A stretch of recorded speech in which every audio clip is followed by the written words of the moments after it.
यानी कि महादेव यानी कि नीलकंठ। उन्होंने ध्यान की 114 प्रक्रियाओं की खोज की। ऐसे ही हम समाज में देखते हैं कि नाना प्रकार की ध्यान की प्रणालियां बनी हुई हैं। हर आदमी, हर गुरु अपने तरीके से ध्यान करवाने में लगा हुआ है। लेकिन जब एक सामान्य आदमी ध्यान करने के लिए बैठता है तो उसका दिमाग, उसका मस्तिष्क, उसका मन इन्हीं चीजों में उलझकर रह जाता है कि मैं ध्यान की कौन सी प्रणाली अपनाऊं, किस विधि से मैं ध्यान करूं।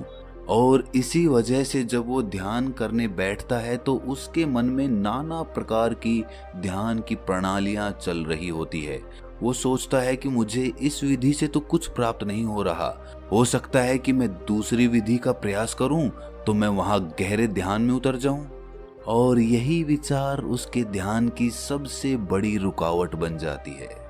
अब सवाल ये है कि कौन सी ध्यान की प्रणाली ऐसी है जो हर एक प्राणी के लिए बनी है, सर्वत्र बनी है, सबके लिए बनी है।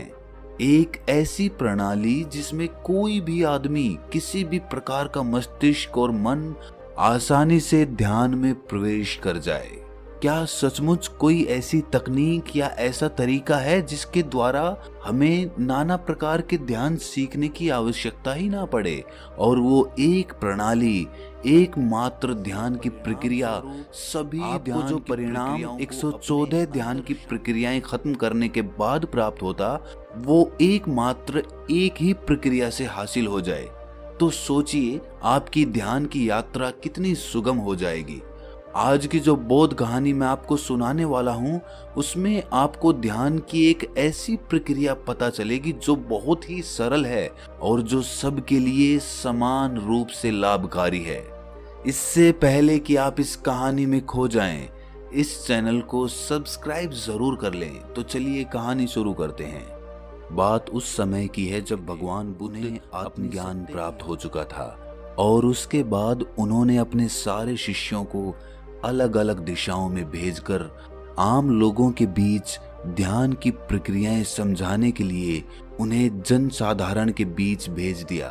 इनमें से बहुत से भिक्षु अलग अलग दिशाओं में जाकर, अलग अलग गांवों में जाकर लोगों को ध्यान के बारे में जागरूक करने लगे।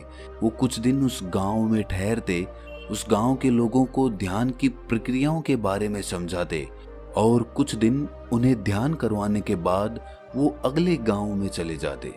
एक दिन एक बौद्ध भिक्षु एक गांव के लोगों को ध्यान के बारे में उपदेश दे रहे थे।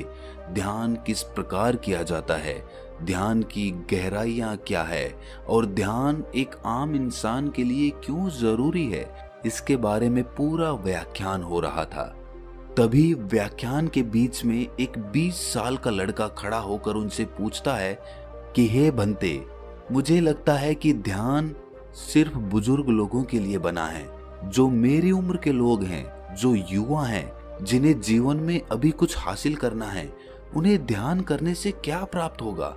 ध्यान तो एक कोने में चुपचाप बैठकर किया जाता है, उसमें तो कुछ किया ही नहीं जाता। तो फिर युवाओं के लिए इसका क्या फायदा? और अगर देश का युवा यूं ध्यान करने के लिए कोने में घंटों तक बैठ गया तो वो देश की प्रगति में कैसे अपना हिस्सा देगा? क्या उसका जीवन व्यर्थ नहीं हो जाएगा? सिर्फ ध्यान में बैठे रहो, कुछ काम धाम करने की जरूरत है नहीं। सवाल बड़ा ही तार्किक था।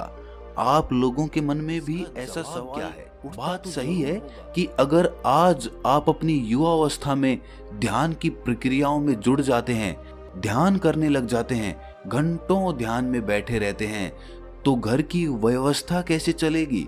क्योंकि युवा को तो घर से बाहर निकलकर कमाना ही पड़ेगा अगर अपने परिवार का भरण पोषण करना है तो एक युवा किस प्रकार ध्यान की प्रणालियों का अभ्यास करते हुए अपना काम सुचारू रूप से जारी रख सकता है? ये सुनकर वो बौद्ध भिक्षु मुस्कुराते हुए बोला कि हे भंते, ध्यान का मतलब कोने में आंख बंद करके बैठ जाना नहीं होता है। आप ध्यान का गलत मतलब समझ रहे हैं। ध्यान का मतलब होता है होश, जागरूकता। किसी भी काम को करने के लिए आप कितने मौजूद हैं, वही ध्यान का पैमाना है और उसी से आपकी जागरूकता, आपकी जीवंतता नापी जाती है। जरा सोचिए, आप किसी भी काम को सोए सोए भी कर सकते हैं। सोए सोए कहने का अर्थ ये नहीं है कि आप निद्रा में हैं, लेकिन आंखें खोल के सोना क्या होता है। आप अपनी जिंदगी के ज्यादातर काम सोए सोए ही करते हैं। जरा सोचिए, जब आप खाना खाते हैं तो क्या आप जागरूक होकर खाना खाते हैं? नहीं, आपका ध्यान, आपका मस्तिष्क, आपका मन किसी दूसरे विचारों में भटक रहा होता है और आपकी जुबान और आपका मुंह यहाँ पर खाना खाने के लिए चल रहा होता है।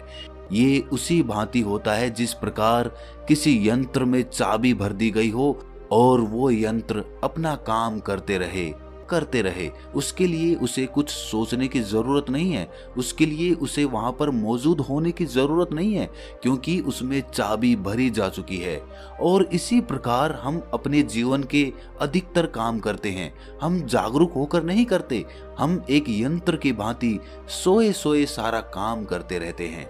लेकिन अगर आपको परमानंद का स्वाद चखना है, आपको प्रकृति में छुपी हुई उस दिव्य सत्ता को पहचानना है, उस परमात्मा की मौजूदगी का एहसास लेना है, तो आपको यंत्र ना बनते हुए एक जागरूक आदमी बनना होगा।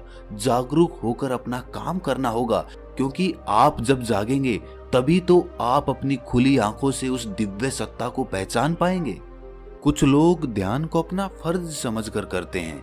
इस प्रकार के लोग नित्य ध्यान में बैठते हैं। उन्हें लगता है कि एक सीमित समय तक ध्यान में बैठने के बाद आराम से जी सकते हैं। जैसे कि कुछ लोग सुबह ध्यान करते हैं और कुछ लोग शाम को ध्यान करते हैं, और जब वो लोग अपना ध्यान पूरा कर लेते हैं तो फिर से संसार में घुल जाते हैं। उन्हें लगता है कि वो 1 घंटे का ध्यान ही उनके लिए काफी होता है। और दूसरे प्रकार के लोग होते हैं जिन्हें लगता है कि ध्यान करने की कोई आवश्यकता ही नहीं होती है, अपने हर काम को ध्यान से करो और वही ध्यान बन जाता है। लेकिन समझने की बात है यहाँ पे कि दोनों ही लोग कहीं ना कहीं उल्टी दिशा में चले जा रहे हैं। ध्यान किस प्रकार किया जाता है? आखिर जब हम बैठते हैं अपनी आंखें बंद करके तो हमें क्या हासिल होता है, उससे क्या मिलता है? जब आप अपनी आंखें बंद करके किसी भी प्रकार का ध्यान लगाते हैं, सांसों का ध्यान हो सकता है, तीसरे नेत्र का ध्यान हो सकता है, कुंडलिनी ध्यान हो सकता है। ध्यान कई प्रकार के हैं, लेकिन जब आप ध्यान करने के लिए बैठते हैं तो आपके अंदर क्या परिवर्तन होते हैं? जरा सोचिए, आप अपनी सांसों पे ध्यान लगाना शुरू करते हैं। आप अपनी सांसों को निरंतर देख रहे हैं, वो किस नाक से आ रही है, किस नाक से जा रही है, नाक के कौन से कोने से टकरा रही है। आप ये एक दृष्टा की भांति देख रहे हैं। इससे आपके अंदर क्या परिवर्तन होंगे?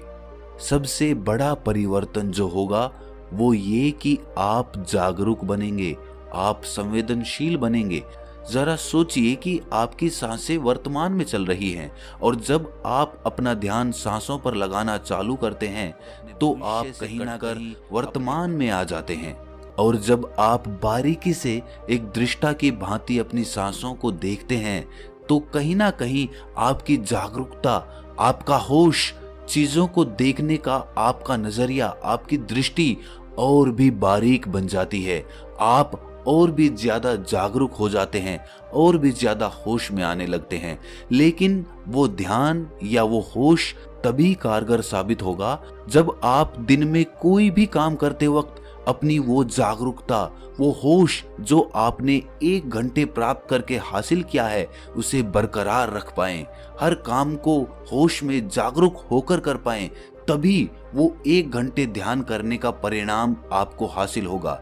लेकिन अधिकतर लोग क्या करते हैं, वो 1 घंटा ध्यान में बैठते हैं और उसके बाद उसी पुराने ढर्रे से अपना जीवन जीते हैं, उसी प्रकार कार्य करते हैं, सोए सोए एक यंत्र की भांति कार्य करते रहते हैं। लेकिन वही काम वो जागरूक होकर होश में भी कर सकते हैं। इसीलिए जब भी आप बैठकर कोई ध्यान करते हैं तो वही ध्यान, वही होश आपके पूरे दिन को संचालित करना चाहिए। हर काम को पूर्ण रूप से शामिल होकर करें। ये नहीं कि आपके विचार कहीं हैं और आप एक यंत्र की भांति उस काम पर लगे हुए हैं। तो इस प्रकार के ध्यान का क्या मतलब रह जाता है? ध्यान का मतलब होता है आपको संगठित करना, आपको सम्मिलित करना। जब आपके शरीर का रोम रोम किसी काम में शामिल हो जाए, सम्मिलित हो जाए, तो वही काम आपके लिए ध्यान बन जाता है। इसीलिए जागरूक होकर किसी काम को पूरे सम्मिलित होकर कीजिए, पूरा रोम रोम लगा दीजिए, उस काम में रम जाइए। उसके बाद आप निर्विचार के भाव को भी अनुभव कर पाएंगे। निर्विचार यानी कि मस्तिष्क में कोई भी विचार नहीं, किसी प्रकार का, ना अतीत का ना भविष्य का। बस आप उसी काम में लगे हुए हैं और उस काम को वर्तमान में करते हुए आपके दिमाग में विचार नहीं दौड़ेंगे। आपका दिमाग निर्विचार हो जाएगा, एकदम शुद्ध हो जाएगा, एकदम शांत हो जाएगा। और उस वक्त, उस क्षण, उस पल आप ध्यान के बारे में समझ पाओगे, आप ध्यान की अनुभूति ले पाओगे, आप ध्यान का रस चख पाओगे। तब आपको पता चलेगा कि ध्यान क्या है और ध्यान में कितना आनंद है। जब आप किसी काम को निरंतर बिना विचारों के करते हैं तो आप ध्यान में ही होते हैं, और जब आप काम पूरा कर लेते हैं, खत्म कर लेते हैं, तो आपको एहसास होता है कि मैं इतनी देर से ये काम कर रहा था, मुझे तो लगता है कि मैंने ये काम अभी अभी शुरू किया था। मतलब आपको उस काम से कोई थकान नहीं होगी, आपको आनंद बन जाएगा। पर याद रहे, जब भी हम कोई ध्यान बैठकर करते हैं, आंखें बंद करके करते हैं, तो हमें उसमें कोई प्रयास नहीं करना है अपनी सांसों पे ध्यान लगाने का या अपने विचारों को हटाने का। आपको केवल दृष्टा मात्र बनना है, देखने वाला बनना है कि हमारी सांसें कहां से आ रही हैं, कहां को जा रही हैं, नाक के कौन से कोने से टकरा रही है। अधिकतर लोग ध्यान में संघर्ष करने लगते हैं। संघर्ष किस बात का? अपने विचारों को खाली करने का, अपना ध्यान एक ही केंद्र पे केंद्रित करने का। और उसी वजह से हमारे अंदर विरोधाभास पैदा होने लगता है।